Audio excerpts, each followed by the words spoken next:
Gjergj Fishta, 1870-1940. Poet kombëtar, franceskan, arkitekt i gjuhës dhe i ndërgjegjes shqiptare.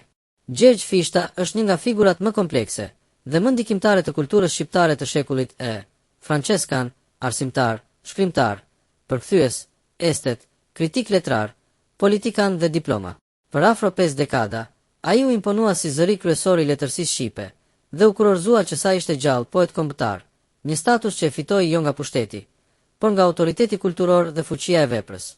Jeta dhe formimi.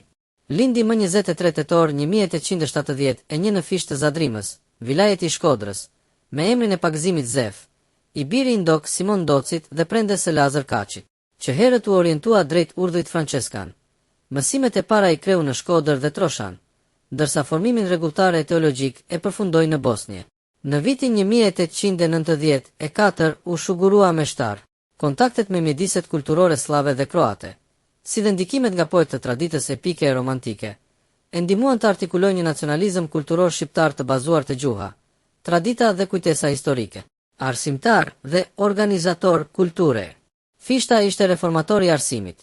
Në vitin 1902 u bë drejtori i parë shqiptar i shkollës franceskane në Shkodër dhe ndryshoi gjuhën e mësimdhënies nga italishtja në shqip. Me atë shtjefën Gjeçovin themeloi më 1907 bibliotekën e parë shkollore në Viset shqiptare. Si bashkëthemelues i shoqërisë Bashkimi, ai ishte figurë kyçe në Kongresin e Manastirit 1908 dhe kryetar i Komisionit për hartimin e alfabetit, një akt themelor i shtetformimit kulturor shqiptar. Publicist, politikan dhe diplomat. Fishta drejtoi e bashkëpunoi në organe shtypi si Hylli i Dritës dhe Posta e Shqipënisë, shpesh me tone satirike dhe kritike. Në vitin 1920 u zgjodh deputet i Shkodrës dhe më pas nënkryetar i parlamentit. Mori pjesë në delegacione ndërkombëtare, përfshirë përfaqësimin e Shqipërisë në konferencën e Versajës dhe konferencat ballkanike të viteve 30. Në 1935, 1938 shërbeu si ministër provincial i franceskanëve në Shqipëri. Vepra letrare, themel dhe kulm. Fishta lëvroi poezinë epike, lirike e satirike, dramën, publicistikën dhe përkthimin. Kryevepra e tij, Lahuta e Malc, botimi plot 1937, ndërtoi një epos kombëtar mbi traditën gojore, metrikën folklorike dhe konfliktet historike të veriut shqiptar.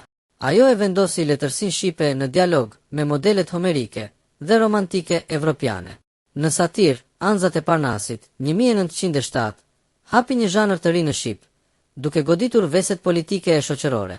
Në prozë dhe dram, Fishta trajtoi moralin, identitetin dhe modernitetin me mjete alegorike e ironike. Ai ishte edhe përkthyes, Homeri, Molieri, piktor dhe arkitekt, autori një kishe në Shkodër. Vepra të zgjedhura. Anzat e Parnasit, 1907, Pika vojëse Vallja e Parizit, 1909, Shqiptari i gjytetnuem, Juda Makab, 1914, Mrizi i Znavet, 1924, Lahuta e Malc, 1937, Jerina Asembretnesha e Luleve, 1941. Kontroversat e fundviteve. Pas pushtimit italian, 1939, Fishta u zgjodh antar i Akademisë së Italisë dhe botoi shkrime që u përdorën nga propaganda fashiste. Një kapitull kompleks që ka prodhuar debate historiografike. 2 letra të tij drejtuar Mussolinit, 1934, 1940 synonin kryesisht botimin e plot të veprës dhe mbështetjen e studimeve albanologjike. Megjithatë, konteksti politik i kohës e ka bërë këtë pjesë të trashëgimisë së tij objekt interpretimesh kritike. Vdekja dhe persekutimi pas vdekjes. Fishta ndëroi jetë më 30 dhjetor, 1940 në Shkodër. Pas vitit 1945, regjimi komunist e shpalli armik të popullit. Veprat e tij u ndaluan dhe emri u fshi nga kanoni zyrtar. Në 1967 eshtrat e tij u zhvarosën. Vetëm pas rënies së diktaturës Urivaros, 1996, dhe vepra u rikthye në qarkullim. Nderime dhe rehabilitim. Fishta u nderua gjatë jetës me dekorata nga autoritete osmane, austro-hungareze, kleri katolik, Greqia dhe Italia. Pas vitit 1990, u rehabilitua plotësisht. Më 2002 u shpall nderi i kombit. Pesha historike. Gjergj Fishta mbetet arkitekti poetik i identitetit shqiptar. Ai dha gjuhës formë epike, kritikës mpretësi, arsimit orientim kombëtar dhe politikës një zë kulturor. Kontroversat nuk e zbejnë thelbin e veprës së tij. Përkundrazi, e bëjnë më të domosdoshëm leximin kritik dhe të plot të një figure që formsoi shekullin shqiptar.